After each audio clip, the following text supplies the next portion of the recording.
안녕하세요. 안녕하세요. 오늘 이 강의는 스크립처스 일러스트레이트 유튜브 동영상에 올라온 메시지가 마지막 남은 자손들이 반드시 숙지하고 전해야 할 안식일에 대한 현대 진리이기에 준비했습니다. 조회수가 37만 회라는 기록을 통해 많은 사람들이 하나님의 안식일과 짐승이 세운 거짓 안식일에 대해 관심을 가지고 있음을 알 수 있습니다.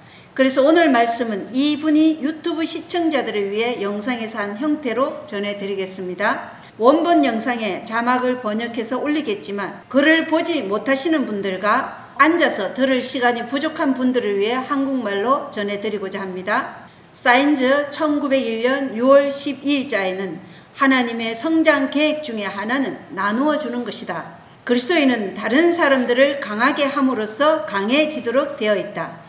남을 윤택하게 하는 자는 윤택하여 지리라. 이것은 단순한 약속이 아니라 하나님의 법칙이다 라고 말합니다. 오늘 나누는 이 말씀으로 하나님께서 우리를 강하게 하시고 성장케 하시고 윤택하게 해 주실 것을 믿습니다. 사탄이 안식일을 싫어하는 이유라는 오늘의 주제는 여러분들의 영원한 운명이 달려있는 중요한 쟁점이니 꼭 경청하시기 바랍니다. 하나님께서 안식일을 즉 그분이 특별히 우리에게 기억하라고 하신 유일한 계명을 만드신 이유가 궁금하신 적이 있으십니까? 사실 이 신성한 강조 뒤에는 사탄이 여러분이 알기를 원치 않는 심오한 이유가 있습니다. 성경은 다니엘 7장 25절에서 때와 법을 바꾸려고 생각할 권세에 대해 경고합니다. 이 예언이 많은 그리스도인들이 받아들인 안식일에서 일요일 예배로의 전환과 관련이 있을까요? 창조의 새벽부터 안식일은 하나님의 무한한 지혜와 인류를 향한 사랑의 증거로 서 있었습니다. 하지만 오늘날 많은 그리스도인들이 이 신성한 계명에서 멀어지는 이유는 무엇일까요? 이 전체 토론이 어떻게 악명 높은 짐승의 표, 즉 너무나 많은 추측을 불러일으킨 하나님의 인의 위조품으로 절정에 달하는지 이해하게 될 것이므로 끝까지 시청하십시오. 여러분은 왜 사탄이 안식일을 몹시 싫어하고 가장 왜곡했는지 이해하게 될 것입니다. 하지만 너무 앞서가지 맙시다. 잠시 시간을 내어 이 계명의 무게를 진정으로 이해해 보도록 합시다. 안식일은 해야 할 일과 하지 말아야 할 일의 긴 목록에 있는 또 다른 규칙이 아닙니다. 그것은 성경에서 다른 어떤 계명보다 더 많이 언급되어 있습니다. 살인하지 말라, 도둑질하지 말라 보다 더 많이 언급됩니다. 왜냐하면 그것이 그만큼 중요하기 때문입니다. 고대 예루살렘의 번화한 시장을 상상해 보십시오. 향신료 냄새와 상인들의 제잘 그림으로 공기가 가득합니다. 그러나 금요일 저녁 해가 지기 시작하면 도시에 고요가 찾아옵니다. 상점들은 문을 닫고 가족들은 모이며 24시간 동안 세상은 멈춥니다. 이것이 안식일의 힘입니다. 이제 출애굽기 20장으로 넘어가 봅시다. 여기 하나님의 율법의 천둥 같은 선포들 사이에 네 번째 계명이 있습니다. 안식일을 기억하여 거룩히 지키라. 엿새 동안은 내가 수고하고 내 모든 일을 할 것이나 일곱째 날은 주 내 하나님의 안식일인즉 출애굽기 20장 8절로 10절. 첫 단어인 기억하라에 주목하십시오. 그때에도 하나님은 우리가 쉽게 잊어버린다는 것을 아셨습니다. 하지만 왜 이 날이 그렇게 중요할까요? 그 답은 하나님의 본질에 있습니다. 엿새 동안에 주가 하늘과 땅과 바다와 그것들 안에 있는 모든 것을 만들고 일곱째 날에 안식하였느니라. 그러므로 주가 안식일을 복되게 하여 그 날을 거룩하게 하였느니라. 출애굽기 20장 11절. 안식일은 우리 창조주를 매주 상기시켜주는 날이며 그분의 능력에 대한 증거이자 그분의 임재 안에서 시라는 초대입니다. 그러나 그 중요성에도 불구하고 그 신성한 기원에도 불구하고 이 신성한 제도를 훼손하려는 세력들이 있습니다. 다니엘은 시간의 안개를 뚫고 때와 법을 바꾸려고 생각할 권세를 다니엘 7장 25절에서 보았습니다. 이것은 단순한 추측이 아니었습니다. 이것은 예언이었고 믿음의 기초가 흔들릴 때에 대한 경고였습니다. 우리는 역사를 통해 종교적 관행을 바꾸고 달력을 다시 쓰고 우리의 초점을 하나님이 정하신 시간에서 사람이 만든 전통으로 옮기려는 시도를 보았습니다. 그러나 진실은 이렇습니다. 아무리 위대한 지상의 권세일지라도 하나님이 정하신 것을 바꿀 수 없습니다. 그러므로 오늘날 우리는 스스로에게 질문해야 합니다. 우리는 이 성경적 계명을 버리는 자들 중에 있는가? 세상의 소음이 기억하라는 부르짖음을 압도하게 내버려 두었는가? 아니면 우리가 굳건히 서서 하나님 자신이 구별하신 날을 존중할 것인가? 선택은 우리에게 달려 있습니다. 결코 멈추지 않는 세상에서 생산성을 무엇보다 중요하게 여기는 문화에서 안식일은 단지 좋은 생각이 아닙니다. 하지만 기억하십시오. 안식일은 생명선이며 매주의 리셋이며 우주 창조주와의 신성한 만남입니다. 이 주제를 더 깊이 파고들면서 우리는 안식일이 과거의 유물이 아니라 우리의 현재와 미래의 중요한 부분인 더 많은 진실, 더 많은 이유를 발견할 것입니다. 그러나 지금은 이것을 깊이 새겨 두십시오. 하나님은 안식일을 단순히 제안하신 것이 아니라 명령하셨으며 그 명령 안에는 주장되기를 기다리는 축복이 있습니다. 안식일은 유대인만을 위한 것일까요? 아니면 모든 인류를 위한 선물일까요? 이 질문은 시간의 복도를 통해 울려 퍼지며 논쟁과 분열을 불러일으켰습니다. 그러나 답을 찾으려면 우리는 창조의 새벽으로 민족들, 부족들이 존재하기 전, 심지어 유대인이나 이방인이라는 개념이 존재하기 전으로 돌아가야 합니다. 그것을 상상해 보십시오. 창조주의 손에서 막 태어난 깨끗한 세상, 가능성으로 가득 찬 맑은 공기, 새로운 생명으로 가득 찬 지구, 그리고 이 우주 교환국 한가운데서 우리는 이 말씀을 발견합니다. 일곱째 날에 하나님께서 친히 만든 자신의 일을 마치시고 친히 만든 자신의 모든 일에서 떠나 일곱째 날에 안식하시니라. 하나님께서 일곱째 날을 복 주시고 거룩히 구별하셨으니 이는 그날에 하나님께서 친히 창조하여 만든 자신의 모든 일에서 떠나 안식하셨기 때문이더라. 창세기 2장 2절 3절. 시기에 주목하십시오. 이것은 출애굽 후가 아니었습니다. 시내산에서 율법이 주어진 후가 아니었습니다. 이것은 아담과 하와만이 유일한 인간으로 존재했던 아주 처음이었습니다. 그들은 유대인이 아니었습니다. 그들은 단순히 인간이었고 그들에게 하나님은 안식일이라는 선물을 주셨습니다. 그러나 수세기 후로 빨리 감아봅시다. 아브라함의 후손들은 번성하여 이집트의 노예가 됩니다. 하나님은 자비로 그들을 강력한 손으로 이끌어내시고 그들이 광야에서 굶주리고 불확실할 때 만나를 제공하십니다. 그러나 조건이 있습니다. 엿새 동안은 너희가 그것을 거두되 일곱째 날은 안식일인즉 그 날에는 아무것도 없으리라. 출애굽기 16장 26절. 왜 이것이 중요할까요? 왜냐하면 이것은 시내산에서 십계명이 주어지기 전이기 때문입니다. 안식일은 율법과 함께 도입된 새로운 개념이 아니었습니다. 그것은 창조만큼이나 오래된 고대 진리를 돌이켜 생각해내는 것이었습니다. 이제 이것을 생각해 보십시오. 이집트에서의 노예 생활 동안 이스라엘 백성들은 그들의 하나님이나 그분의 계명을 존중하지 않는 외국 문화에 둘러싸여 있었습니다. 이러한 문화적 몰입은 많은 사람들이 한때 그들의 정체성의 중심이었던 관행과 교훈을 잊게 만들었습니다. 이 맥락에서 우리는 출애굽기 20장에서 강력한 진리를 돌이켜 생각하는 안식일을 기억하여 거룩히 지키라로 시작하는 계명을 듣게 됩니다. 기억하라는 단어는 중요합니다.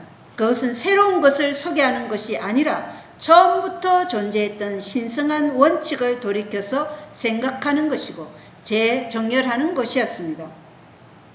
이 주제는 고대 이스라엘에게만 국한된 것이 아닙니다.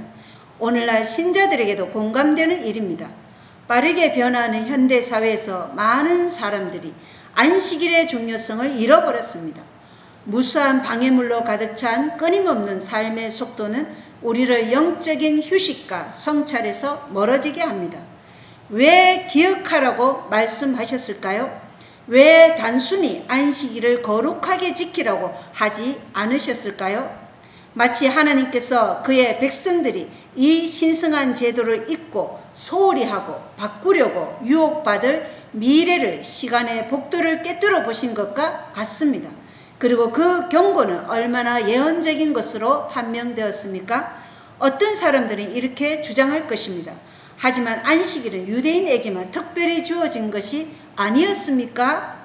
이것은 합당한 질문입니다. 우리는 그것이 하나님이 이스라엘과 맺으신 언약에 두드러지게 나타나는 것을 보니까요. 그러나 계명 자체를 더 자세히 살펴보십시오. 일곱째 날은 주 내 하나님 여호와의 안식일인즉 그 날에는 너나 내 아들이나 내 딸이나 내 남종이나 내 여종이나 내 가축이나 내 문 안에 거하는 내 나그네나 아무 일도 하지 말라. 출애굽기 20장 10절.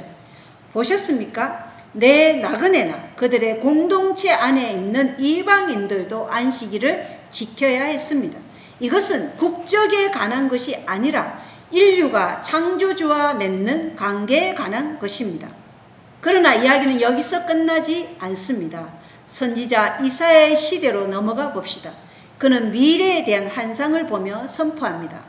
또 스스로 주에게 연합하여 그를 섬기고 주의 이름을 사랑하여 그의 종이 되려는 타국인의 아들들 즉 안식일을 지켜 그 날을 더럽히지 아니하며 내 언약을 굳게 붙드는 모든 자 곧 그들을 내가 나의 거룩한 산으로 데려가 나의 기도하는 집에서 그들을 기쁘게 하리라.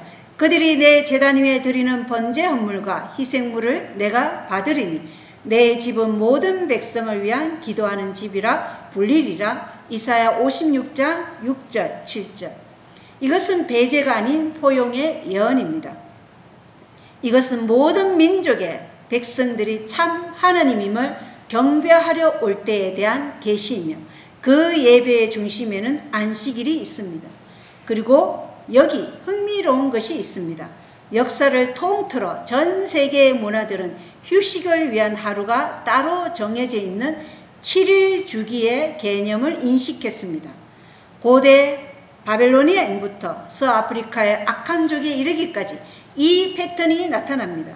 마치 인간 사회의 바로 그 구조에 에덴에서의 첫 안식일에 대한 기억이 새겨져 있는 것과 같습니다. 그러나 광야로 돌아가 봅시다. 날마다 하나님을 신뢰하는 법을 배우고 있던 이스라엘인들은 매주 만나를 거두면서 선택에 직면했습니다.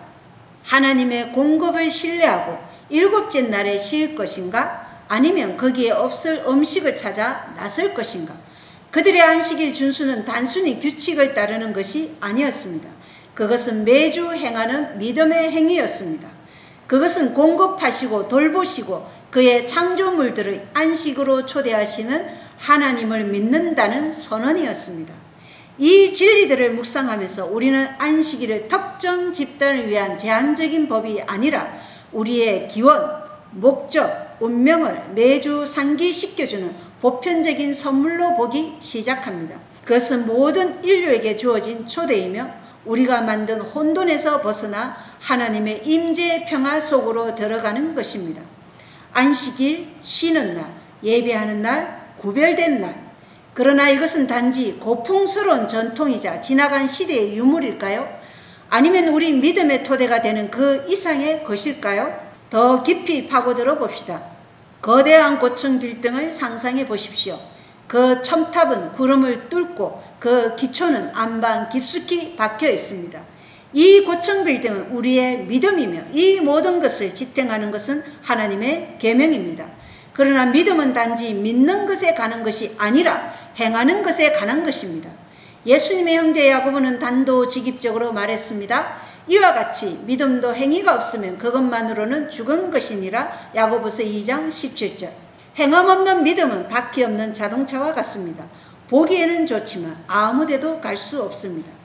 그러나 하나님의 율법에 대한 아름다운 점은 그것이 변덕스럽지 않다는 것입니다. 일시적인 생각도 아니고 문화적 변화의 바람에 따라 변하는 것도 아닙니다. 그것은 하나님 자신만큼 불변합니다. 시편 기자의 말을 들어보십시오. 내 언약을 깨뜨리거나 내 입술에서 나간 것을 변개하지 아니하리로다. 시편 89편 34절. 하나님이 말씀하신 것은 변하지 않을 것입니다. 하나님은 단순히 말씀하신 것이 아니라 자신의 손가락으로 두 돌판에 십계명을 새기셨습니다. 그것은 하나님의 손으로 쓰여진 성경의 유일한 부분입니다. 그것을 구식이라고 여기거나 특정 민족에게만 국한된 것이라고 여기는 사람들은 이 신성한 것에 어떤 가치를 부여합니까? 혼돈 속에 있는 세상을 상상해 보십시오. 나라들이 흥망성쇠하고 제국들이 먼지로 변합니다. 그리고 그 모든 것 한가운데 영토나 언어가 아닌 시간 자체로 구별된 백성이 있습니다. 주님께서 선지자 에스겔을 통해 선언하셨듯이 말입니다. 내 안식일을 거룩하게 할지니라. 안식일이 나와 너희 사이에 표적이 되리니 이것은 내가 주 내 하나님인 줄 너희가 알게 하려 함이니라. 에스겔 20장 20절. 이 표징, 이 안식일은 시간의 손가락에 끼워진 결혼 반지와 같습니다. 그것은 모든 피조물에게 우리가 우주의 주님께 속한다는 것을 선포합니다. 그러나 인간의 전통이 우리의 시력을 흐리게 하고 인간의 계명이 하나님의 완전한 율법을 가리게 하는 것은 얼마나 쉬운 일입니까? 주님 자신도 우리에게 경고하지 않으셨습니까?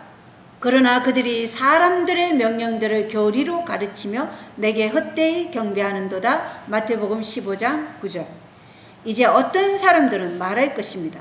하지만 예수님은 이 모든 옛 율법을 폐하러 오신 것이 아니었습니까?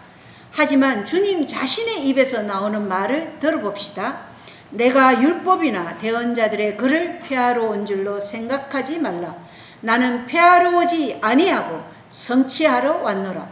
진실로 내가 너희에게 이르노니 하늘과 땅이 없어지기 전에는 율법에서 1.1획도 결코 없어지지 아니하고 마침내 다 성취되리라. 마태복음 5장 17절 18절. 금실과 은실로 짜여진 웅장한 테피스트리를 상상해 보십시오. 예술가가 마지막 수를 놓음으로써 그것을 파괴했다고 말할 수 있겠습니까? 물론 아닙니다. 예수님은 율법을 풀기 위해 오신 것이 아니라 그것의 완전한 아름다움과 깊이를 드러내기 위해 오셨습니다. 그러므로 안식일이 구식이며 바뀌었거나 폐지되었다는 목소리를 들을 때 우리는 스스로에게 물어야 합니다. 누가 하나님이 정하신 것을 바꿀 권한이 있는가? 누가 우주 창조주께서 돌에 새기신 것을 감히 변경하는가? 안식일은 매주 하나님의 창조적인 능력, 그분의 구속적인 사랑, 그리고 그분의 변치 않는 성품에 대한 증거로 서 있습니다. 그것은 단지 쉬는 날이 아니라 우리가 누구이며 왜 여기에 있는지 기억하는 날입니다. 이 신성한 제도의 깊이를 계속 탐구하면서 이 진리를 굳게 붙듭시다. 시간 자체를 창조하신 하나님은 우리를 위해 특정한 시간을 구별하셨습니다. 쉬고 예비하고 기억할 시간이죠. 그리고 끊임없이 우리를 잊게 만들려는 세상에서 그 기억은 그 어느 때보다 중요합니다. 예수님과 안식일, 이것은 논쟁을 불러일으키고 논쟁을 촉발하며 신성한 율법과 인간의 전통에 대한 우리의 이해에 도전하는 관계입니다. 그러나 하나님의 율법의 구현이신 바로 그 예수님은 안식일에 관해 실제로 무엇을 말씀하시고 행하셨습니까? 예언으로 시작해 봅시다. 올리브산에 앉아 계신 예수님을 상상해 보십시오. 제자들이 그분 주위에 모여 있습니다. 그분은 미래의 시련, 즉 그분의 추종자들이 박해에 직면할 때에 대해 말씀하고 계십니다. 그리고 이 끔찍한 경고 한가운데서 그분은 놀라운 말씀을 하십니다.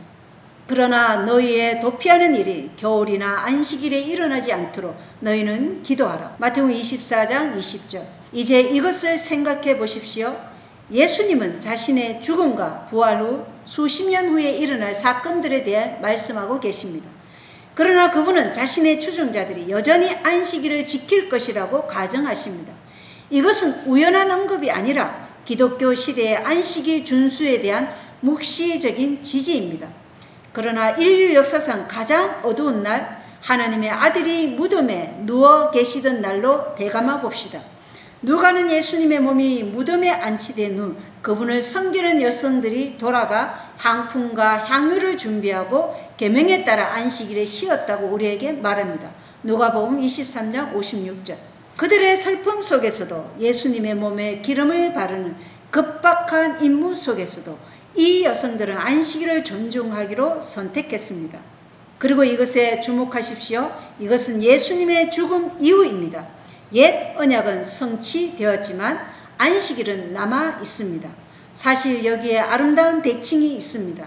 하나님께서 창조를 마친 후 일곱째 날에 쉬셨듯이 그리스도께서는 구속 사업을 마친 후 안식일에 무덤에서 쉬셨습니다. 안식일은 하나님의 인류와의 관계에 바로 그 구조에 얽혀 있는 것 같습니다.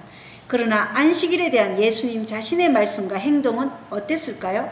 그분은 대담한 주장을 하셨습니다. 사람의 아들은 곧 안식일의 주니라. 마태복음 12장 8절. 이것은 단순히 권위에 대한 진술이 아니라 소유권에 대한 선언입니다. 안식일은 단지 어떤 날이 아니라 주의 날입니다.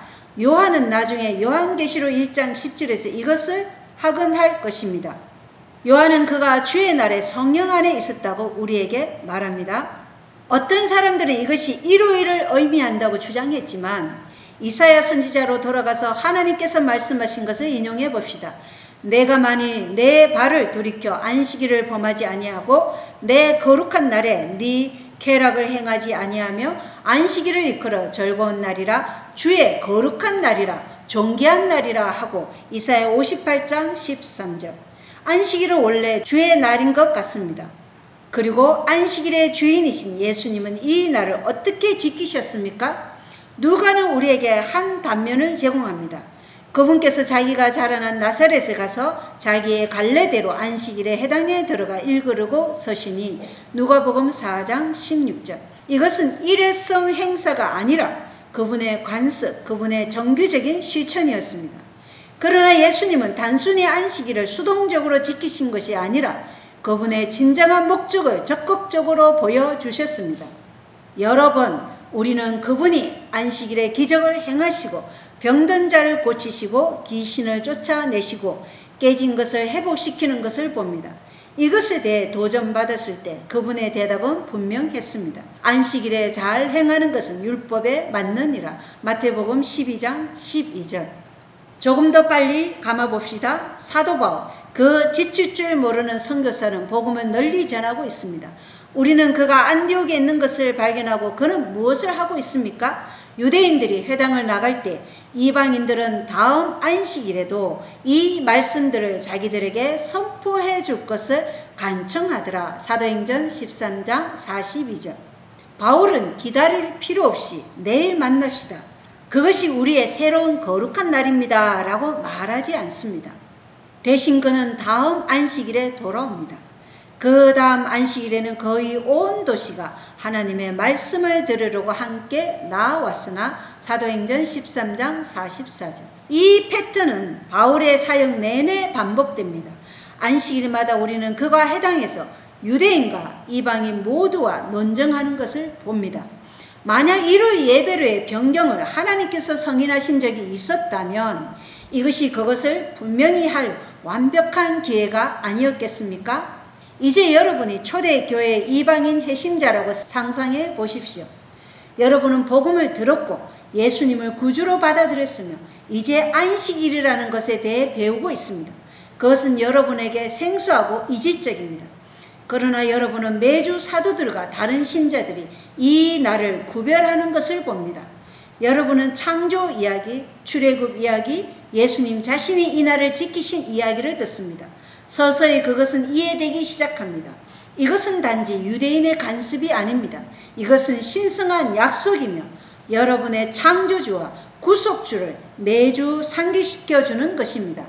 모든 안식일이 친절, 치유, 회복의 행위로 가득 찬 세상을 상상해 보십시오. 이것이 예수님께서 구현하신 안식일입니다. 제한적인 규칙의 날이 아니라 자유의 날, 선을 행하는 날, 하나님의 사랑을 경험하고 나누는 날입니다. 진실은 불안하고 심지어 충격적일 수도 있지만 우리는 그것에 정면으로 맞서야 할 때입니다. 안식일이 일곱째 날에서 주의 첫째 날로 바뀐 것은 신성한 명령이 아니었습니다. 하나님의 손가락으로 돌에 새겨진 것도 아니었습니다. 이 변화는 수세기 동안 점진적으로 거의 알아차릴 수 없을 정도로 일어났습니다. 그리고 그 증거는 바로 역사책에 있습니다. 간단한 사실부터 시작해 봅시다. 성경은 주의 첫째 날을 안식일이라고 부르지 않습니다. 이것은 제 말이 아니라 침례교 출판물인 워치맨의 말입니다. 그들은 계속해서 말합니다. 그렇게 할 성경적 권위는 없으며 당연하게도 성경적 의무도 없습니다. 그러나 성경에서 온 것이 아니라면 이 변호는 어디에서 온 것일까요? 성공의 출판물인 호바트 교회 뉴스는 우리에게 분명히 말합니다. 일곱째 날 대신 첫째 날을 지키는 것은 교회의 정언에 근거하며 교회의 단독의 정언에 근거한다. 이제 이것을 상상해 보십시오. 기독교 시대의 초기 세기입니다. 예수님의 추종자들은 로마 제국 전역으로 퍼져나가고 있습니다. 그들은 집에서, 지하 묘지에서 안전하게 모일 수 있는 곳이며 어디에서든 모이고 있습니다. 그리고 그들은 어느 날에 모이고 있었나요? 고위 성직자 F.W. 파라는 그의 책 신의 산으로부터의 목소리에서 우리에게 이렇게 말합니다. 기독교회는 비록 공식적인 변화는 없었지만 한 날에서 다른 날로 점진적이고 거의 무의식적인 이전을 했습니다. 그러나 이것은 보편적인 변화가 아니었습니다. 5세기 역사가인 소조매는 생생한 그림을 그립니다. 콘스탄티노플과 다른 여러 도시의 사람들은 안식일과 다음날 모두 모였습니다. 여러분은 그것을 상상할 수 있습니까? 그리스도인들이 토요일과 일요일 모두 예배를 위해 모이는 것, 새로운 전통이 생겨나기 시작할 때에도 안식일을 고수하는 것, 이것은 얼마나 오래 계속되었나요? 런던 그리스천 칼리지의 교수 이 브레우더 성공의 학자는 우리에게 이렇게 말합니다. 안식일은 우리 구주께서 돌아가신 지 300년 이상 동방교회에서 엄격하게 지켜졌다. 그러나 시간이 지나면서 상황이 변하기 시작했습니다. 신중한 역사가 라이먼 콜먼이 이렇게 언급합니다. 5세기까지도 유대인의 안식일 준수는 기독교 교회에서 계속되었지만 엄격함과 엄숙함이 점차 줄어들다가 완전히 중단되었다. 그러나 이러한 변화에도 저항이 있었습니다. 또 다른 5세기 역사가인 소크라테스는 이렇게 썼습니다. 세계의 거의 모든 교회는 매주 안식일에 신성한 성례를 거행하지만 알렉산드리아와 로마의 기독교인들은 일부 고대 전통 때문에 이것을 거부했다. 패턴이 나타나는 것을 보셨나요? 교회의 권력의 중심지인 로마가 안식일 준수에서 멀어지는 것을 주도하고 있었습니다. 그러나 왜 하나님 자신이 구별하시고 축복하신 날에서 이 점진적인 변화가 일어났을까요? 성경은 안식일을 대체하는 일요일에 대해 한마디도 속삭이지 않습니다. 1.1획도 없습니다. 대신 우리가 그리스도의 죽음과 부활을 어떻게 기억해야 하는지에 대해 살펴보면 아주 다른 것을 발견합니다. 바울은 로마서에서 우리에게 말합니다. 예수 그리스도 안에서 침례를 받은 우리가 다 그분의 죽음 안으로 침례를 받은 줄을 너희가 알지 못하느냐? 그러므로 우리가 죽음 안에서 침례를 받아 그분과 함께 묻혔나니 이것은 그리스도께서 아버지의 영광을 힘입어 죽은 자들로부터 일으켜진 것 같이 우리도 생명의 새로움 속에서 걷게 하려 함이라. 로마서 6장 3절 4절.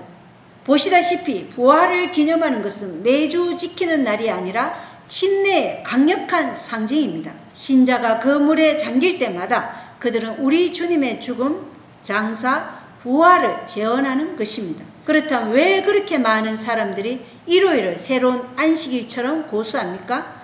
그것은 전통 때문일 수도 편의 때문일 수도 있습니다. 그러나 우리의 예배는 주께서 말씀하시기를에 의해서 형성되어야 하지 사람이 말씀하기를에 의해서 형성되어서는 안 되지 않습니까? 안식일은 하나님의 창조적이자 구속적인 능력에 대한 증거로 서 있습니다. 그것은 우리의 안식이 우리 자신의 행위가 아니라 그분의 행위 안에 있다는 것을 매주 상기시켜 줍니다. 그것은 창조를 가리키지만 또한 모든 것이 새롭게 될 새로운 창조를 가리킵니다. 원래의 안식일에서의 변개는 심오한 질문을 제기합니다.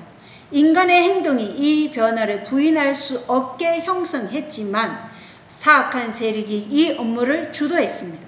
이 비디오는 이 변형 뒤에 숨겨진 손을 폭로할 것입니다. 안식일에서 일요일로의 변화는 믿음의 기초를 흔들고 기독교의 풍경을 재편한 변형입니다.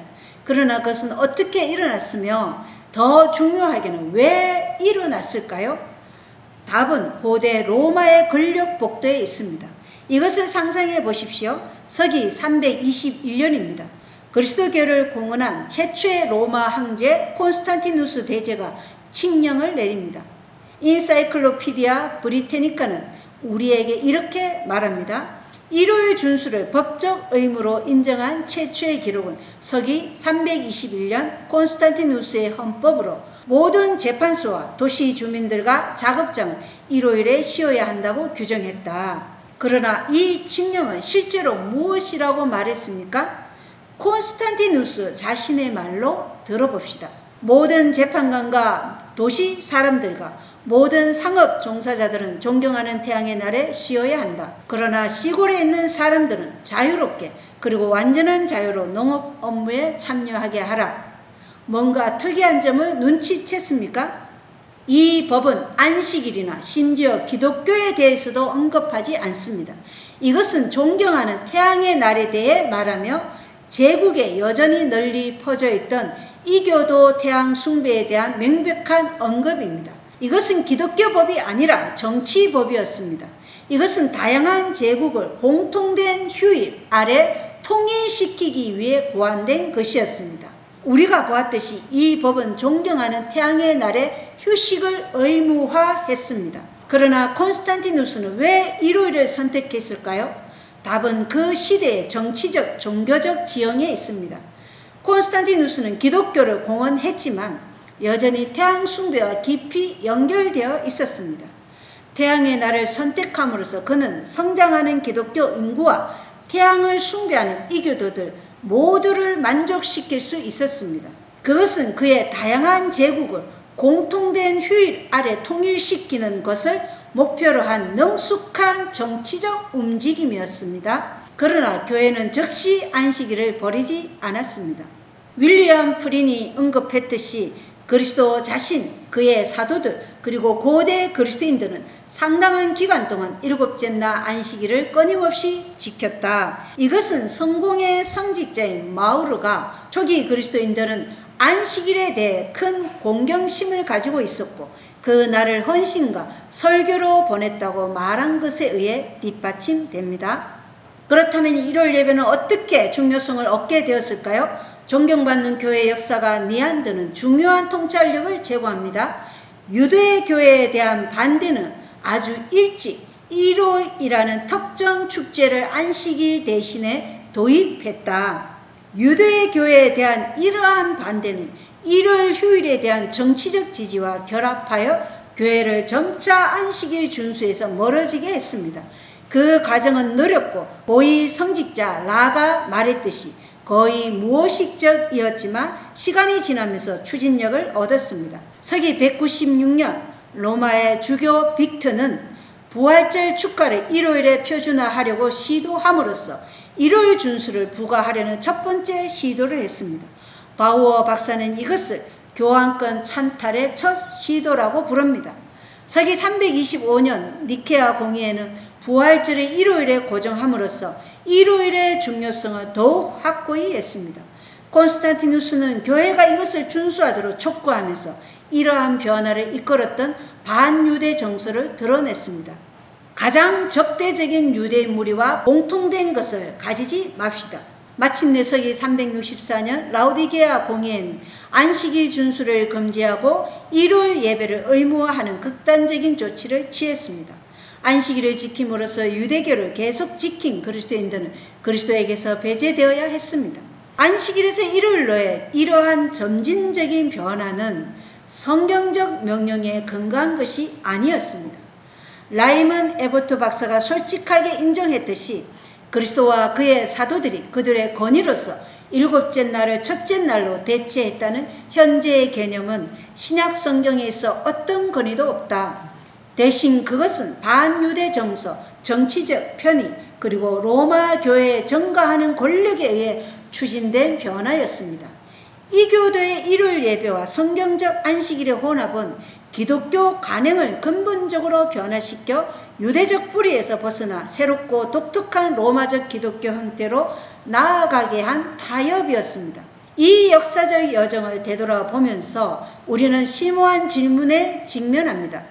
만약 이 변화가 하나님께서 명령하신 것이 아니라 인간의 전통과 정치적 술책의 결과였다면 오늘날 우리의 신앙 이해와 실천에 어떻게 영향을 미쳐야 하는 것인가? 이것이 기독교 예배의 이 기념비적인 변화의 유산과 씨름하는 모든 진실한 진리 당부자들이 직면하는 과제입니다. 그러나 이 변화는 아무것도 없는 곳에서 오지 않았습니다. 사실 이것은 수세기 전에 예언되었습니다. 다니엘 선지자는 시간의 안개를 꿰뚫어 보면서 때와 법을 바꾸려고 생각할 권세를 보았습니다. 다니엘 7장 25절에 지극히 높으신 이를 대적하려고 엄청난 말들을 하며 지극히 높으신 이의 성도들을 지치게 한다고 묘사된 이 권세는 오랫동안 많은 성경학자들에 의해 로마 가톨릭 교회로 식별되어 왔습니다. 신성한 율법에 바로 그 기초가 흔들리고 인간의 권위가 감히 전능자의 권위에 도전하는 세상을 상상해 보십시오. 이것이 바로 다니엘이 예견한 것입니다. 하나님의 계명을 다시 쓰려고 시도할 정도로 대단한 권세죠. 그러나 왜 이 권세는 하나님 자신이 구별하시고 축복하신 바로 그 날을 바꾸려고 할까요? 핵심자 교리 문답의 다음 말을 생각해 보십시오. 우리는 가톨릭 교회가 토요일에서 일요일로 그 엄숙함을 옮겼기 때문에 토요일 대신 일요일을 지킨다. 이 대담한 선언은 놀라운 진실을 드러냅니다. 이 변화는 성경에 근거한 것이 아니라 교회의 권위에 근거한 것이었습니다. 가톨릭 교회는 스스로의 말로 하나님의 율법을 바꿀 권위를 대담하게 주장합니다. 헨리 투버빌 신부의 기독교 교리 요약에서 교회는 개신교도들이 허용한 안식일을 일요일로 바꾼 행위 자체로 인하여 일요일은 엄격하게 지키면서 동일한 교회가 명령한 다른 대부분의 축일은 지키지 않는 것에 의해 그들은 스스로 모순된다고 인정합니다. 이것은 안식일을 변경하는 데 있어서 교회의 역할을 분명히 인정하는 것입니다. 성경에 근거하지 않고 교회의 권력에 근거한 변화입니다. 안식일에서 일요일로의 변화는 즉각적이지 않았습니다. 그것은 점진적이고 의도적인 과정이었습니다. 서기 364년 라오디게아 공의회는 일요일 준수가 장려되기 시작하여 점차 참 안식일을 대체하는 시작을 알렸습니다. 기본스 추기경이 인정했듯이 그대들은 창세기부터 요한계시록까지 성경을 읽을 수는 있겠지만 일요일을 거룩하게 하는 것을 허용하는 절은 단 한 줄도 찾을 수 없을 것이다. 성경은 우리가 결코 거룩하게 한 적이 없는 토요일의 종교적 준수를 강제한다. 교황권은 스스로의 인정에 의해 예배일을 성경적 명령 없이 바꾸었습니다. 성경만을 따른다고 주장하는 개신교 저자들도 이것을 인정합니다. 1900년 뉴욕 주간 트리뷴은 그리스도도 그의 사도들도 그리고 초대 그리스도인들도 일곱째 날 대신 첫째 날을 안식일로 지키지 않았다고 언급했습니다. 가톨릭 교회는 이 변화가 그 자체의 권위에 의해 이루어졌다고 자신있게 주장합니다. 스티븐 키넌 신부의 교리 문답은 분명히 말합니다. 만약 교회가 그러한 권능을 가지고 있지 않았다면 일곱째 날 토요일 준수 대신 성경적 권위가 없는 변개인 첫째 날 일요일 준수로 대체할 수 없었을 것이다. 기본스 추기경의 공식 기관인 가톨릭 미러도 가톨릭 교회는 그 신성한 사명에 따라 요일을 토요일에서 일요일로 변경했다고 선언했습니다. 1903년 3월 18일 뉴저지 엘리자베스 뉴스에 보도된 브래디 신부의 연설에서 그는 분명히 말했습니다. 장로교도, 침례교도, 감리교도 그리고 다른 모든 기독교인들에게 성경은 그들의 일요일 준수를 어디에서도 지지하지 않는다는 것을 상기시키는 것이 좋습니다. 일요일은 로마 가톨릭 교회의 제도이며 그 날을 지키는 사람들은 가톨릭 교회의 계명을 지키는 것입니다. 마지막으로 우리 일요일 방문객이 1950년 2월 5일에 지적했습니다. 개신교도들은 가톨릭 교회가 변경한 후 토요일 대신 일요일을 공개 예배일로 받아들입니다.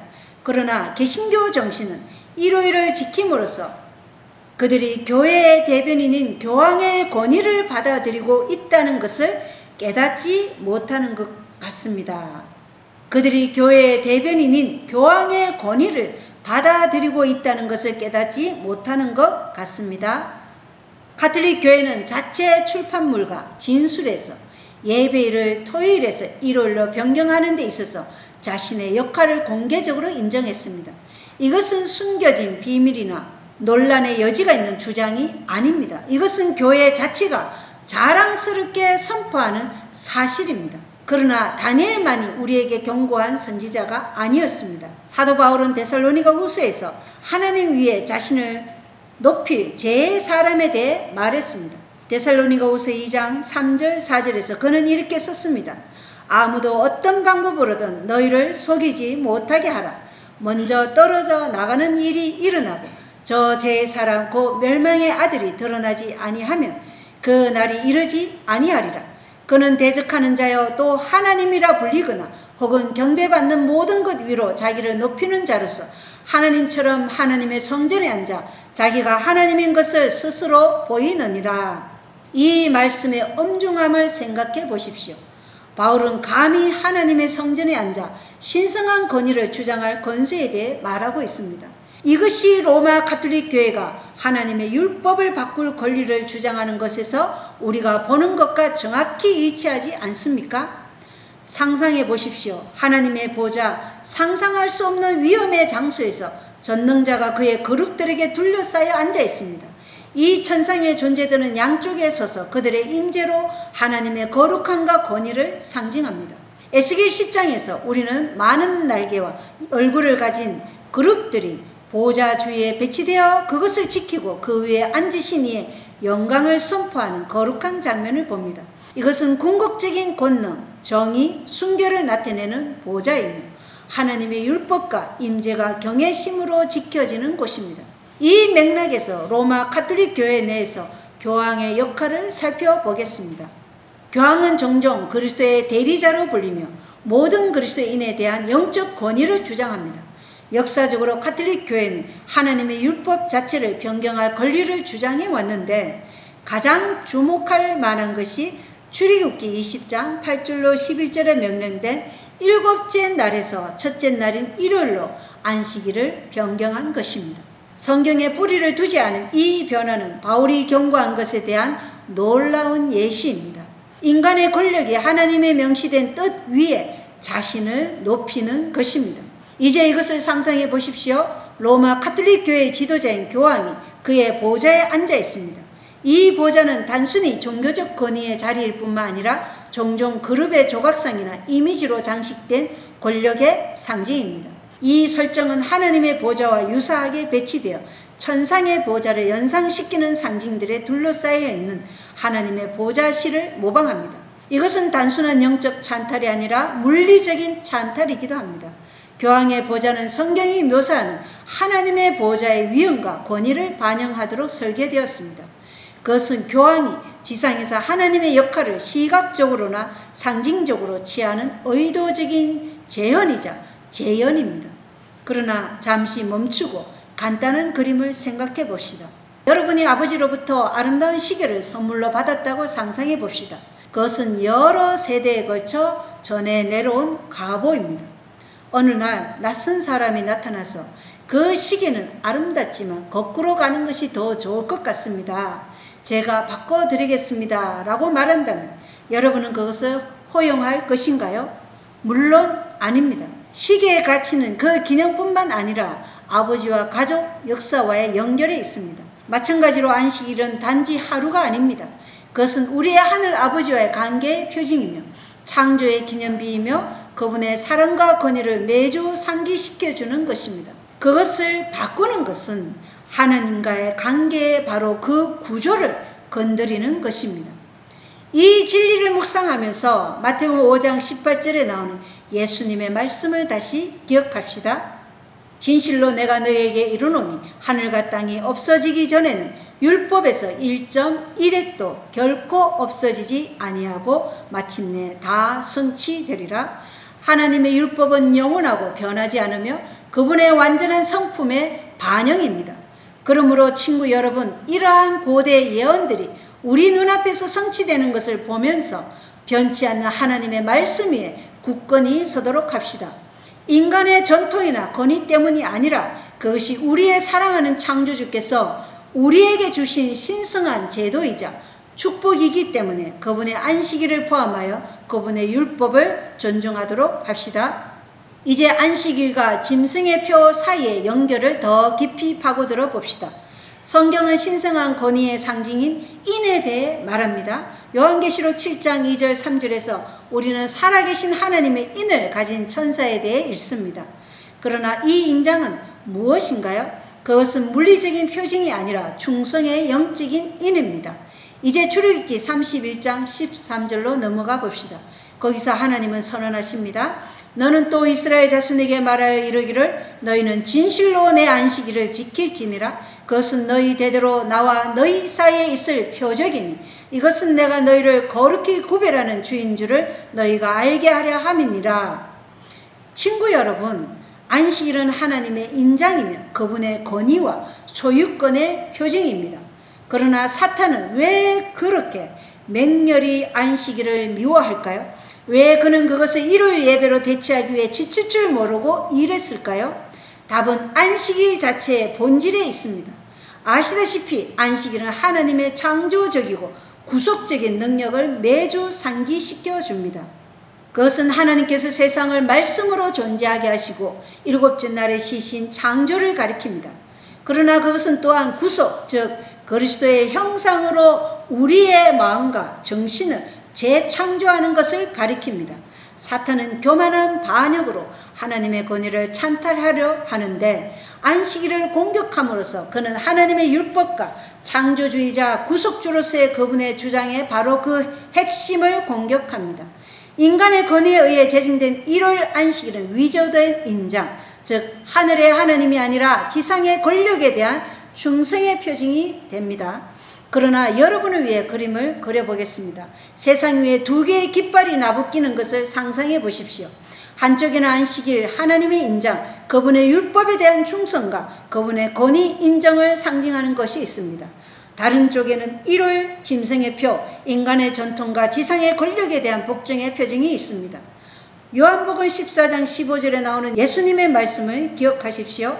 너희가 나를 사랑하면 내 명령들을 지키라. 안식일은 단지 하루에 가는 것이 아니라 우리 삶에서 하나님의 권위를 인정하는 것에 관한 것입니다. 그분의 안식에 들어가고 그분께서 우리를 거룩하게 하시도록 허락하는 것에 관한 것입니다.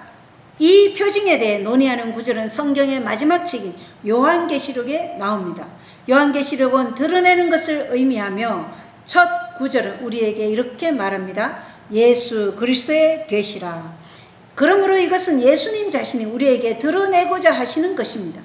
예수님께 사람들이 수세기 동안 혼란스러워하며 짐승의 표가 무엇인지에 대해 셀 수 없이 많은 이론을 만들어내고 많은 사람들을 두려워하고 당황하게 만들 정도로 모호하게 말씀하실 의도가 있으셨을까요? 모호하게 말씀하실 의도가 있으셨을까요? 절대 아닙니다. 예수님의 계시는 분명해야 합니다.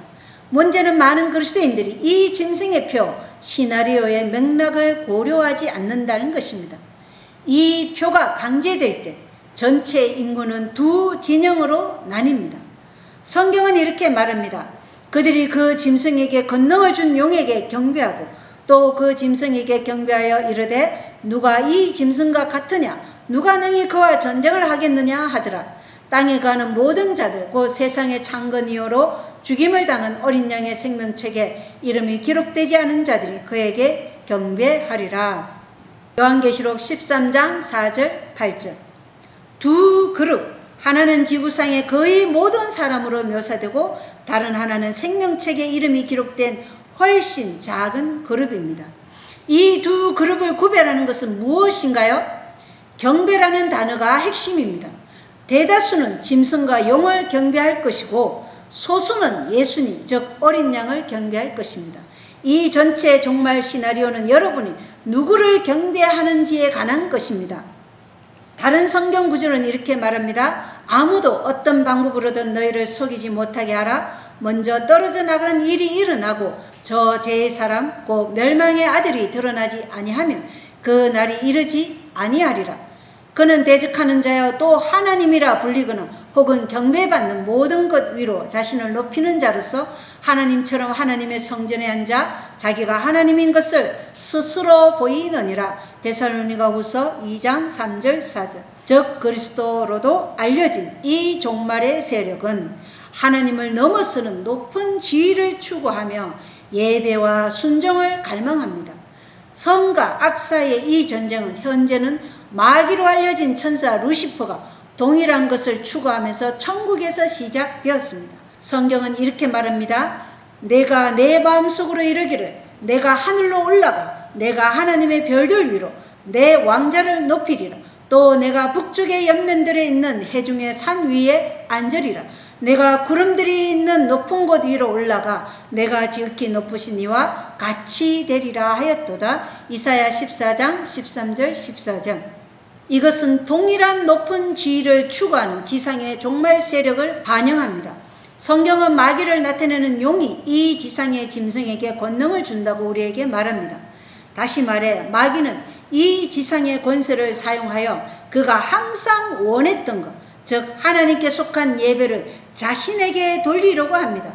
그러므로 우리가 이 짐승의 권세에 대해 이야기할 때 우리는 마귀가 하나님으로부터 자신에게 예배를 돌리기 위해 사용하는 지상의 시스템에 대해 논하고 있는 것입니다. 성경은 이렇게 말합니다. 그가 모든 자, 곧 작은 자나 큰 자나 부유한 자나 가난한 자나 자유로운 자나 매인 자에게 그들의 오른손 안에나 이마 안에 표를 받게 하고. 요한계시록 13장 16절 17절. 이 구절들은 많은 그리스도인들을 매료시켰지만 동시에 더 중요한 일이 일어나고 있습니다.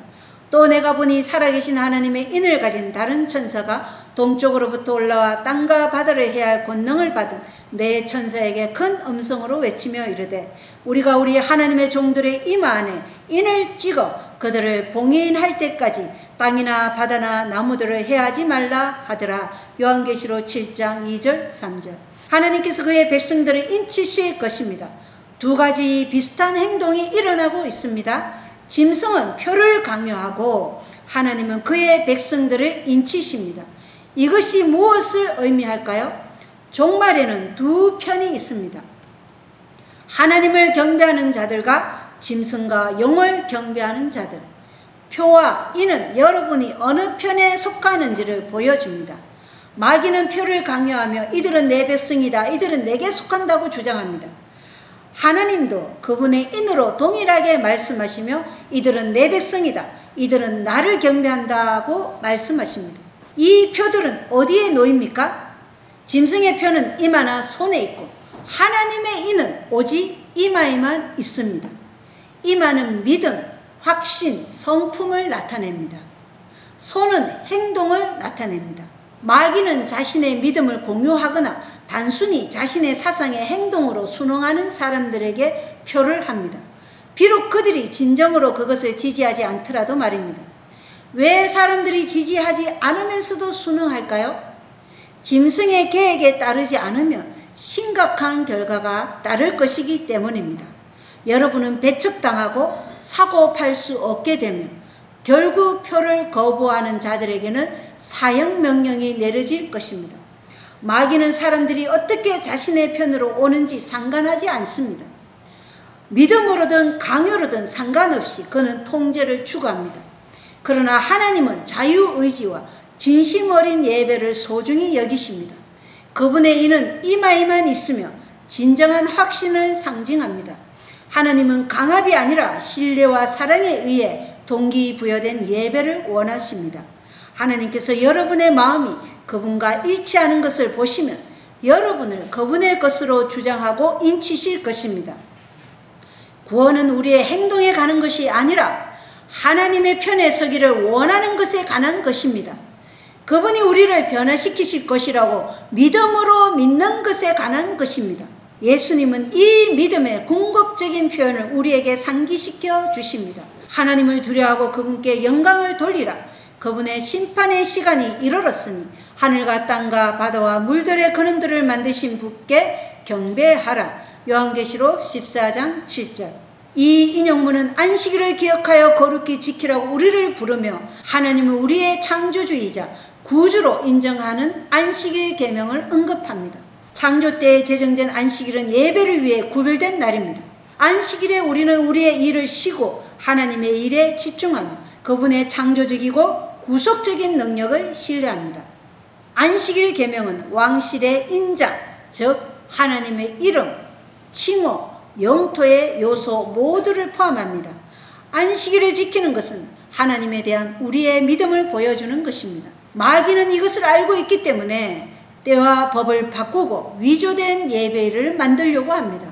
로마 가톨릭 교회는 성경에 근거하지 않고 자신들의 권위에 따라 안식일을 토요일에서 일요일로 변경했다고 주장합니다. 그들은 심지어 이 변화를 자신들의 권능의 표징이라고 부릅니다. 이 교도 전통에서 유래한 일요일 예배는 하나님에 대한 반역의 표입니다. 종말의 참 안식일인 토요일과 위조된 안식일인 일요일은 우리의 내적 선택을 시각적으로 표현할 것입니다. 로마 가톨릭 교회는 과거에 그랬듯이 세속적인 법을 통해 일요일 예배를 강제할 것입니다. 이 법에 순종하는 것은 하나님이 아니라 짐승과 영을 향한 충성을 의미할 것입니다. 비록 일요일 예배가 법으로 강제되지 않기 때문에 아직 짐승의 표는 아니지만 이것은 이미 하나님의 계명에 어긋납니다. 성경을 믿는 그리스도인으로서 우리는 미래의 강제를 기다리지 말고 지금 하나님의 계명을 따라야 합니다. 사랑하는 친구 여러분, 이제 시선을 지평선으로 하나님의 신실한 자들에게 기다리고 있는 영광스러운 미래로 돌려봅시다. 이사야서에서 우리는 다가올 일에 대한 아름다운 단면을 발견합니다. 선지자는 이렇게 선언합니다. 내가 만들 새 하늘들과 새 땅이 내 앞에 남아있을 것 같이 너희 시와 너희 이름도 남아있으리라. 주가 말하노라. 월삭부터 다음 월삭까지, 안식일부터 다음 안식일까지 모든 육체가 내 앞에 나와 경배할 것이요. 이사야 66장 22절 23절. 새롭게 만들어진 세상을 상상해 보십시오. 제 상처가 지워지고 에덴의 아름다움이 회복됩니다. 이 완벽한 영역에서 우리는 무엇을 발견할까요? 영혼의 왕관의 보석처럼 빛나는 안식일입니다. 마치 하나님께서 이렇게 말씀하시는 것과 같습니다. 이 날 내가 창조 때에 준 이 선물은 지금만을 위한 것이 아니라 영원히 지속될 것이다. 이제 어떤 사람들은 완벽한 세상에서 왜 안식일이 필요합니까? 매일이 거룩한 날이 아닐까요? 라고 물을 것입니다. 하지만 그것은 요점을 완전히 놓치는 것입니다. 안식일은 노동에서 쉬는 것에 관한 것만이 아닙니다. 그것은 관계에 관한 것입니다. 그것은 하나님께서 그의 자녀들과 맺으신 정기적인 약속이며 그분의 사랑과 그분에 대한 우리의 의존성을 매주 상기시켜주는 것입니다. 이렇게 생각해 보십시오. 여러분이 크고 사랑스러운 가족의 일원이라고 상상해 보십시오. 아무리 바쁘더라도 매주 여러분 모두는 특별한 식사를 위해 모입니다. 다른 날들이 중요하지 않다는 것이 아니라 이 식사는 신성합니다. 이곳에서 이야기가 공유되고 유대가 강화되며 사랑이 기념됩니다. 그것이 영원히 있을 안식일, 우주 창조주와 함께하는 우리의 가족 시간입니다. 그러나 우리의 마음을 움직여야 할 질문은 이겁니다. 만약 우리가 영원히 안식일을 지킬 것이라면 왜 더 많은 그리스도인들이 지금 그것을 지키지 않을까요? 그것은 역사상 가장 큰 축가 행사에 초대받았는데 거기에 도착하면 참석하기 시작할게요 라고 말하는 것과 같습니다. 지금 그 기쁨을 맛보고 연습하고 싶지 않으십니까? 안식일은 단지 하루가 아니라 영혼의 맛보기입니다. 매주 7째 날마다 우리는 시간을 벗어나 천국의 단편을 맛볼 수 있습니다. 우리는 에덴에서 아담과 하와가 알았던 것, 그리고 새 땅에서 우리가 알게 될 것의 일부를 경험할 수 있습니다. 이것은 짐이 아니라 축복입니다. 이것은 제한이 아니라 해방입니다. 요한계시록에서 요한은 새 예루살렘을 묘사하며 이렇게 말합니다. 그 도시는 해와 달이 안에서 빛을 비출 필요가 없었으니 이는 하나님의 영광이 그 도시를 밝혀주었고 어린 양께서 그 도시의 강채시기 때문이라. 요한계시록 21장 23절. 그 빛 속에서 예비하는 것을 상상할 수 있습니까? 안식일은 지금 우리에게 그 영광을 엿볼 수 있게 해줍니다. 그러나 그것은 단지 미리 보기 그 이상입니다. 지금 안식일을 지키는 것은 우리를 영혼에 대비시킵니다.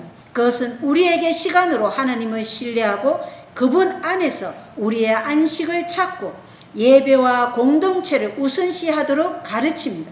이것은 우리가 아직 땅에 있는 동안 천국의 언어를 배우는 것과 같습니다. 그리고 이것을 생각해 보십시오. 죄도 죽음도 저주도 없는 세상에서 하나님은 여전히 그의 백성들과의 특별한 교제를 위해 안식일을 구별하시기에 적합하다고 여기십니다. 그것이 그 중요성, 즉 그분과의 관계에 대한 본질적인 가치에 대해 많은 것을 말해주지 않습니까? 많은 내용을 다루었지만 가장 흥미로운 부분은 아직 오지 않았습니다. 안식일에 대한 우리의 이해를 흐려 놓았던 오해들을 살펴보겠습니다. 먼저 골로새서 2장 16절 17절을 살펴봅시다. 이 구절은 신자들 사이에서 많은 혼란을 야기했습니다. 그것은 이렇게 기록되어 있습니다. 그러므로 아무도 먹는 것이나 마시는 것으로 인하여 또 거룩한 날이나 월삭이나 안식일에 관하여 너희를 판단하지 못하게 하라. 그것들은 다가올 것들의 그림자이거니와 몸은 그리스도께 속해 있느니라. 어떤 사람들은 이 구절이 안식일의 중요성을 완전히 무시한다고 말할 것입니다. 그러나 판단을 너무 성급하게 하지 맙시다. 아시다시피 바울은 하나님께서 창조 때에 제정하시고 십계명에서 재차 확인하신 안식일을 언급하는 것이 아닙니다. 그는 옛 언약의 일부였던 예식적 안식일, 즉 연례 축제와 거룩한 날들에 대해 말하고 있습니다. 이렇게 생각해 보십시오. 여러분이 웅장한 잔치를 계획하고 있다고 생각해 보십시오. 연회 테이블에 아름다운 그림이 있는 초대장을 보냈습니다. 손님들이 도착했을 때 여러분은 그들에게 앉아서 초대장을 먹으라고 할 것인가요? 물론 아닙니다. 그 초대장들은 단지 그림자이자 실제 행사를 가리키는 것이었습니다. 마찬가지로 이 예식적 안식일들은 그리스도를 가리키는 그림자였습니다. 그분이 오신 후에는 우리는 더 이상 그 그림자들이 필요하지 않았습니다. 그러나 매주 안식일은 완전히 다른 이야기입니다. 그것은 그림자가 아니라 창조 자체의 기념비입니다. 하나님은 죄가 세상에 들어온 후에 그것을 제정한 것이 아닙니다. 그분은 에덴의 완전함 속에서 아담과 하와에게 그것을 주셨습니다. 그것은 지구 자체만큼이나 영원합니다. 이제 로마서 14장 5절로 넘어가 봅시다. 바울은 이렇게 썼습니다. 어떤 사람은 한 날을 다른 날보다 기히 여기고 다른 사람은 모든 날을 같게 여기나니 각 사람은 자기 마음에서 완전히 확신을 지니라. 어떤 사람들은 이것을 읽고 봐 우리가 안식일로 어떤 날을 지키는지는 중요하지 않아 라고 결론 내립니다. 그러나 너무 성급하게 결론을 내리지 맙시다. 여기서 바울이 정말로 안식일에 관해 이야기하고 있었을까요? 자세히 보면 안식일이라는 단어조차 언급되지 않습니다. 바울이 다루고 있는 것은 금식일이나 어쩌면 우리가 방금 이야기했던 그 옛 예식적 절기일일 것입니다.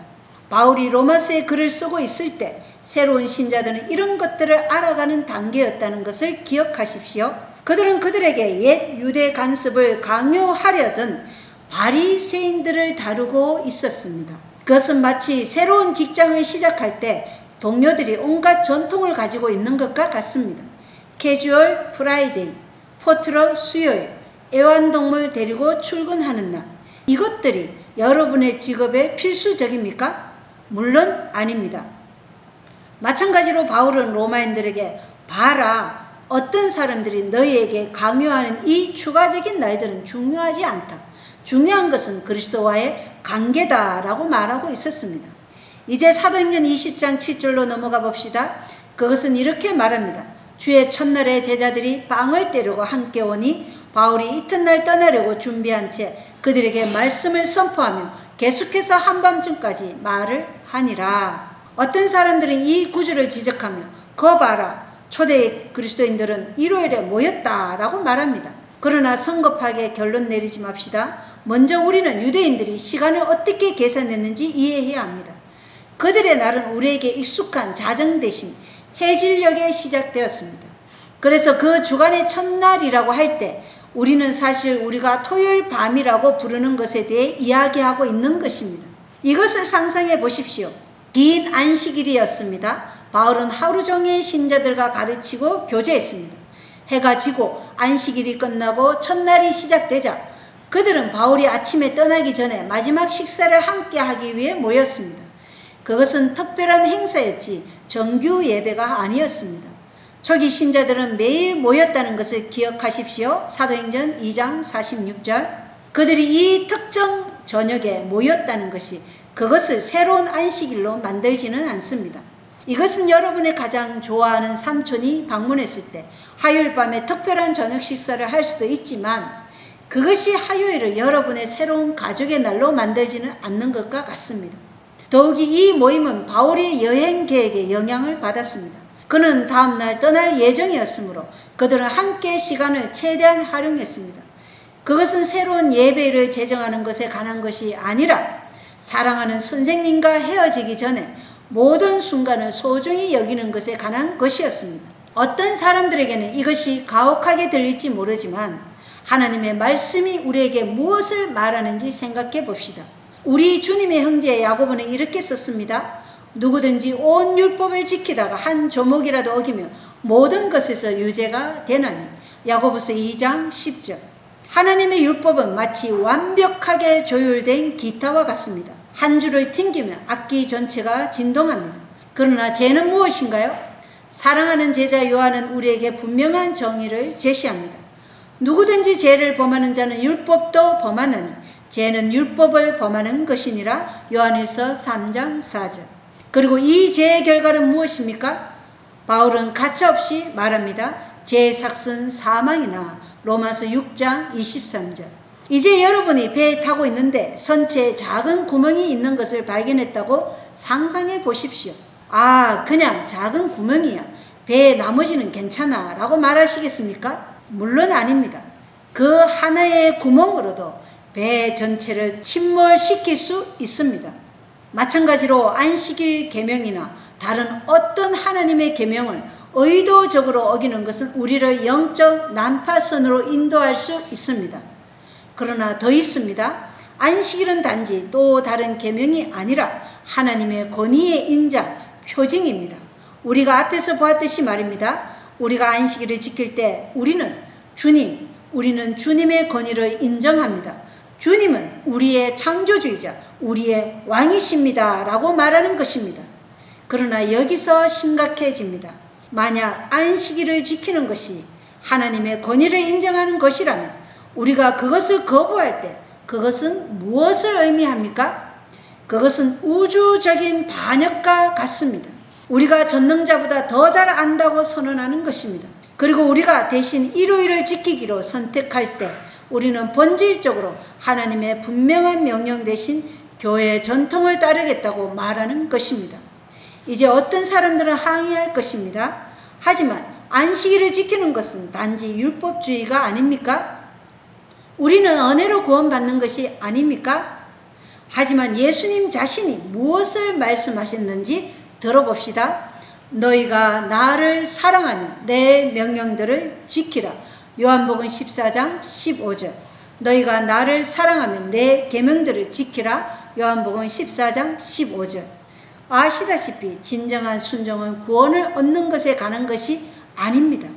그것은 먼저 우리를 사랑하신 하나님에 대한 사랑의 응답입니다. 그것은 율법주의가 아니라 충성입니다. 결혼을 생각해 보십시오. 남편이 아내의 사랑을 얻기 위해 꽃을 삽니까? 물론 아닙니다. 그는 이미 가지고 있는 사랑의 표현으로 그렇게 합니다. 마찬가지로 우리는 하나님의 은혜를 얻기 위해 안식일을 지키는 것이 아니라 그분의 놀라운 은혜에 대한 우리의 사랑과 감사를 보여주기 위해 지킵니다.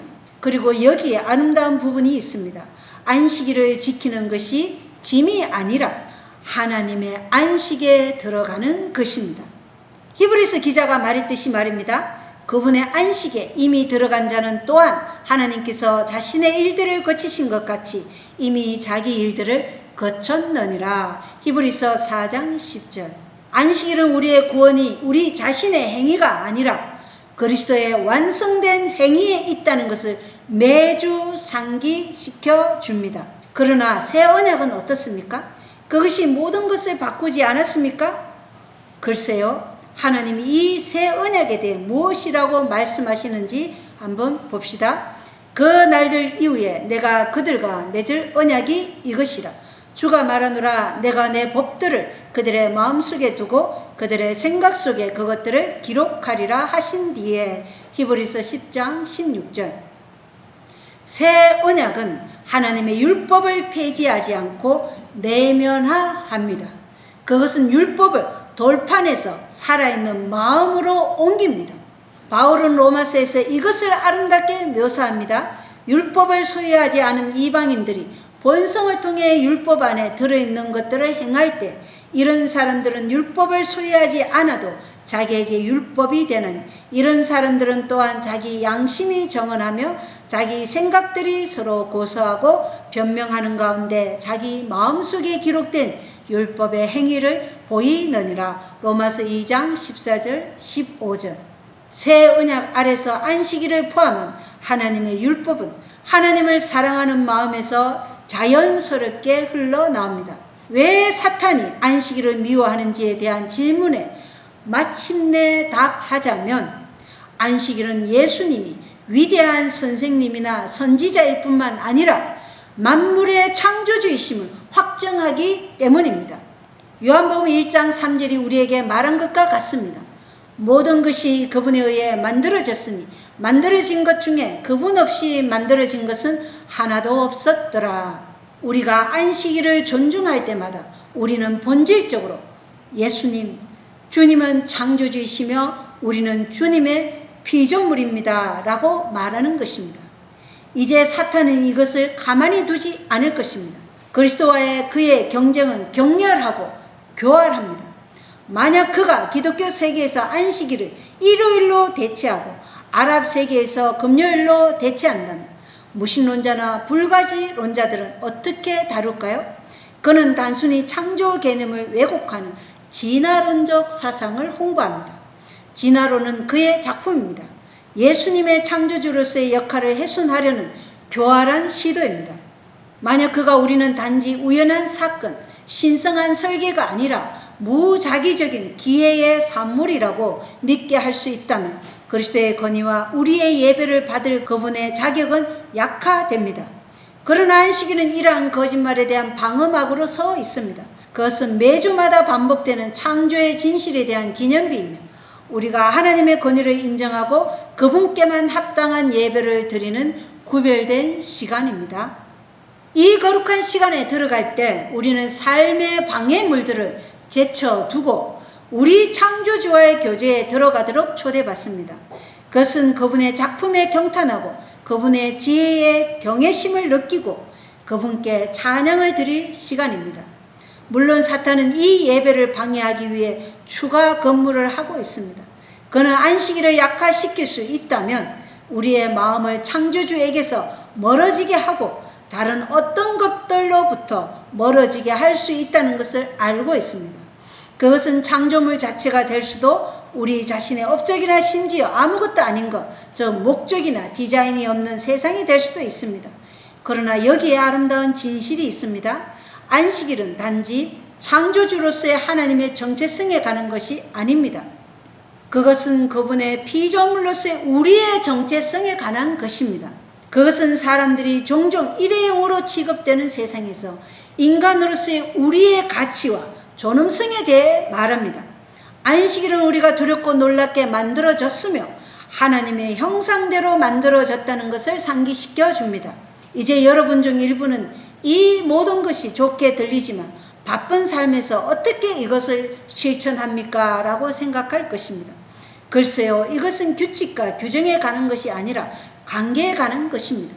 이것은 주님은 나의 일, 나의 계획, 나의 야망보다 더 중요합니다.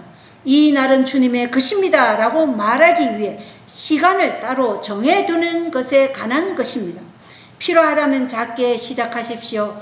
아마도 매 안식일 몇 시간 동안 기기를 꺼는 것으로 시작하여 그 시간을 성경을 읽고 기도하고 사랑하는 사람들과 교제하는 데 사용하십시오. 자연 속에서 산책하며 하나님의 창조물에 경탄하십시오. 병든 자나 외로운 자를 방문하십시오. 예수님께서 안식일은 사람을 위해 만들어졌으며 사람이 안식일을 위해 만들어지지 아니하였나니라고 말씀하셨다는 것을 기억하십시오. 마가복음 2장 27절. 그것은 짐이 아니라 선물입니다. 그리고 여러분에게 도전합니다. 여기까지 저와 함께 하셨고 어쩌다 보니 여러분의 견해가 바뀌었거나 이미 이 진리를 알고 있었지만 다시 헌신하고 싶다면 아래 댓글에 나는 하나님을 따르기로 선택하겠습니다 라고 입력하십시오. 대화를 시작합시다. 안식일은 여러분에게 무엇을 의미합니까? 그것이 여러분의 삶에 어떻게 영향을 미쳤습니까? 여러분의 경험, 어려움, 승리를 공유하십시오. 이 믿음의 여정에서 서로 격려합시다. 이 메시지에서 가치를 찾으셨다면 혼자 간직하지 마십시오. 좋아요를 누르고 공유하고 우리 채널을 구독하십시오. 알림벨을 눌러 하나님의 말씀과 그것이 오늘날 우리 삶에 어떻게 적용되는지에 대한 더 많은 탐구를 놓치지 마십시오. 주의 율법은 완전하여 혼을 회심시키고 주의 정언은 확실하여 단순한 자를 지혜롭게 하며 시편 19편 7절. 이제 기도로 마무리합시다. 사랑하는 하늘 아버지, 저에게 귀한 안식일을 선물로 주셔서 감사합니다. 저희가 쉬고 예배하고 주님께 더 가까이 나아갈 수 있도록 이 시간을 구별해 주셔서 감사합니다. 주님, 결코 멈추지 않는 세상에서 저희가 멈추고 저희가 저희의 일이나 업적에 의해 정의되는 것이 아니라 주님과의 관계에 의해 정의된다는 것을 기억하도록 도와주십시오. 의무가 아니라 사랑으로 주님의 안식일을 존중할 지혜를 주십시오. 저희의 안식일 준수가 주님의 창조적이고 구속적인 능력을 세상에 전가하는 것이 되기를 원합니다. 그리고 주님의 왕국에서 그 영원한 안식일을 고대하면서 저희가 주님 안에서 쉴 때마다 매주 천국의 작은 맛을 보게 하옵소서. 예수님의 이름으로 기도합니다. 아멘. 친구 여러분, 기억하십시오. 모든 안식일은 영혼의 작은 맛입니다. 그것은 우리의 하나님이 안식하시는 하나님이시며 우리를 안식으로 초대하시고 우리에게 그의 왕국에서 영원한 안식을 약속하시는 하나님이심을 매주 상기시켜 줍니다. 그러므로 이 선물을 받아들이고 소중히 여기고 절실히 안식이 필요한 세상과 공유합시다. 다음 시간까지 여러분이 하나님의 안식일의 평화와 기쁨을 경험하기를 바랍니다. 아멘.